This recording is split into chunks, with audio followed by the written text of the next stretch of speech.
Halo, ketemu lagi dengan Deni Kalogi, dosen terbang internasional. Kita mau bahas ya tentang Rusia dan Ukraina yang lagi panas, tapi bahasanya kita sederhanakan aja, jangan terlalu teoritis ya. Jadi saya dapat pertanyaan, mungkin nggak sih terjadi perang dunia nih gara-gara kelakuan Rusia?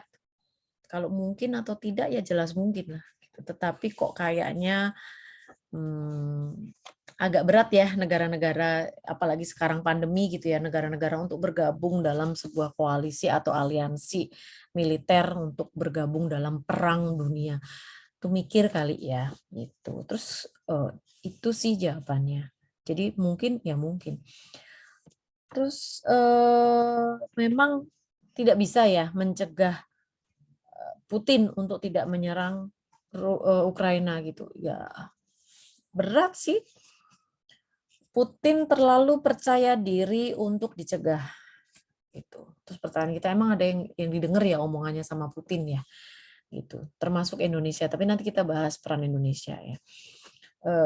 Amerika Serikat saja yang dulu head to head ketika perang dingin ya, dulu kan blok barat blok timur gitu ya, kalau nggak Uni Soviet, dulu namanya Rusia masih Uni Soviet, itu ya Amerika Serikat. Amerika Serikat aja ketika dia Joe Biden memberikan apa ya warning gitu ya, akan memberikan sanksi ekonomi kepada Rusia kalau dia tetap menyerang Ukraina, itu dibalas digertak loh sama Putin. Ya, Putin nggak ada takut-takutnya nih. Itu bahkan dia akan bilang, jadi dikit sedikit teori, kalau teori itu kan believe in second strike itu ada gitu. Jadi dalam strategi perang tuh gitu. Kita tidak preemptif, kita tidak menyerang duluan, tapi sekalinya kita diganggu gitu ya. Itu kita akan ya itu pembalasan lebih kejam lah pokoknya. Nah, gitu. Jadi Putin cuek aja.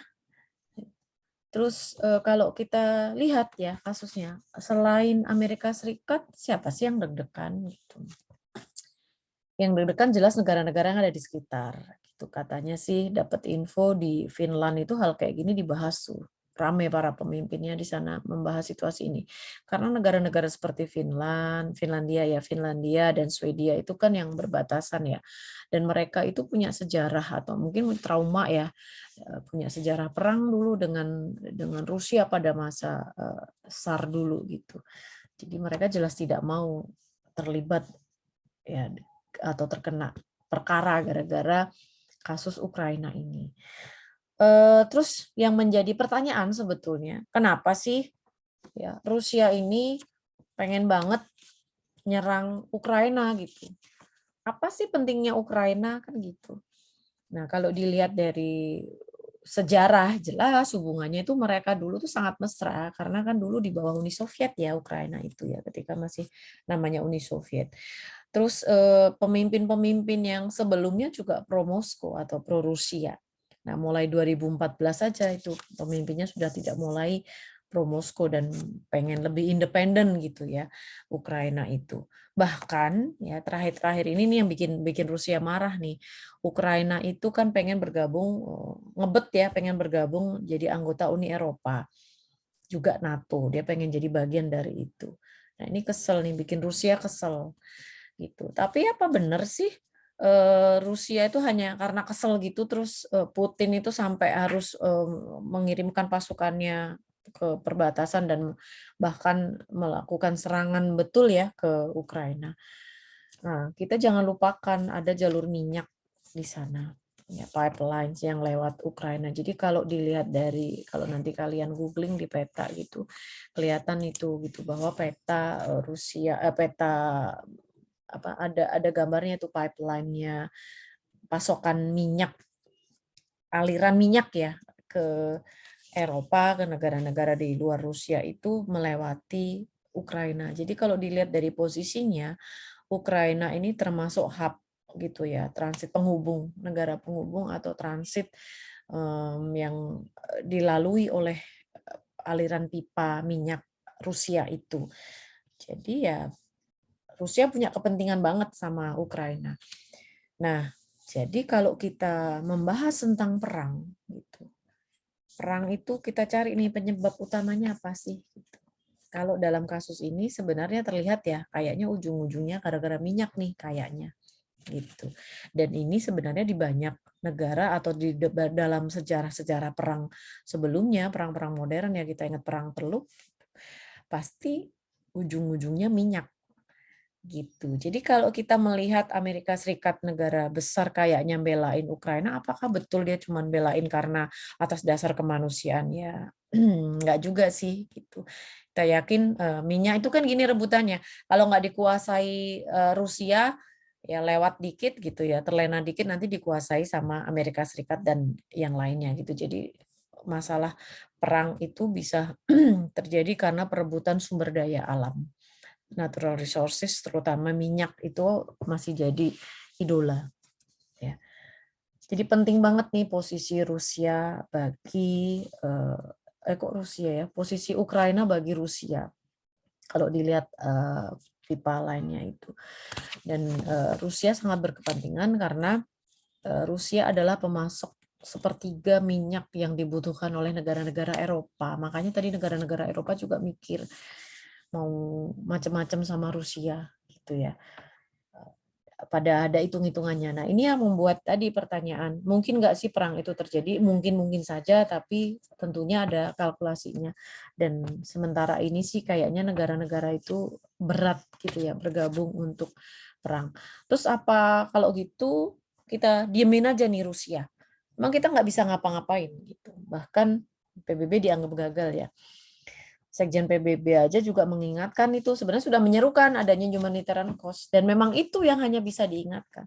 Karena kalau kita tahu keberadaan Rusia di PBB itu kan dia pegang hak veto di Dewan Keamanan ya.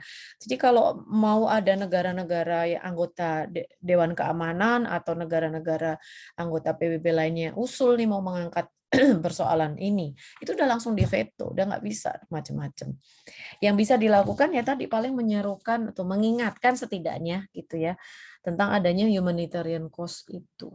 Jadi memang kalau tidak bisa mencegah ya Putin tetap ngeyel menyerang Ukraina, ya yang bisa dilakukan setidaknya adalah mengingatkan adanya humanitarian cost yang bisa ditimbulkan akibat perang. Dan ini juga dilakukan oleh Indonesia.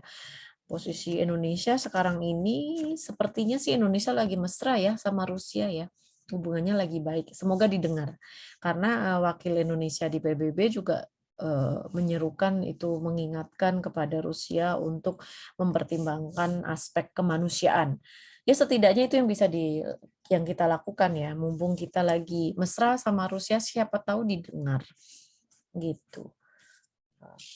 Itu sih, jadi nggak usah khawatir banget-banget, apalagi mau ikut jihad. Ada tuh kemarin baca katanya pengen ikut jihad, nggak usah, udah ada yang mikir, nggak usah ikut jihad ke sana, ngapain sih? Itu kalau atas nama kemanusiaan gitu ya, ya itulah dampak dari perang itu. Ada namanya istilah collateral damage, ya dampak yang ditimbulkan yang ya pasti itu yang disasar harusnya militer gitu ya kalau dalam perang, tetapi juga pasti ada korban sipil. Karena memang sampai saat ini belum ada teori perang ya yang bisa mengkalkulasi secara persis berapa kos dari perang itu. Tapi yang pasti ada humanitarian cost-nya, pasti ada warga sipil yang terkorban. Itu sih, jadi nggak usah khawatir banget. Selain berdoa, semoga Putin terketuk hatinya ya mendengarkan itu. Itu aja ya. Maaf kalau kurang akademik banget karena mencoba menyederhanakan persoalan Rusia dan Ukraina ini. Kalau kita bisa simpulkan lagi ya, kita simpulkan lagi secara teori negara itu boleh pergi berperang untuk mengejar kepentingan nasionalnya, dan ini harus dideklarasikan dan itu dilakukan oleh Putin. Makanya tadi dia nggak cuma bete sama Ukraina, tetapi sebenarnya dia punya kepentingan yang dikejar terhadap Ukraina sehingga sampai dia rela pergi berperang. Ya, gitu. Semoga bermanfaat ya. Salam terbang.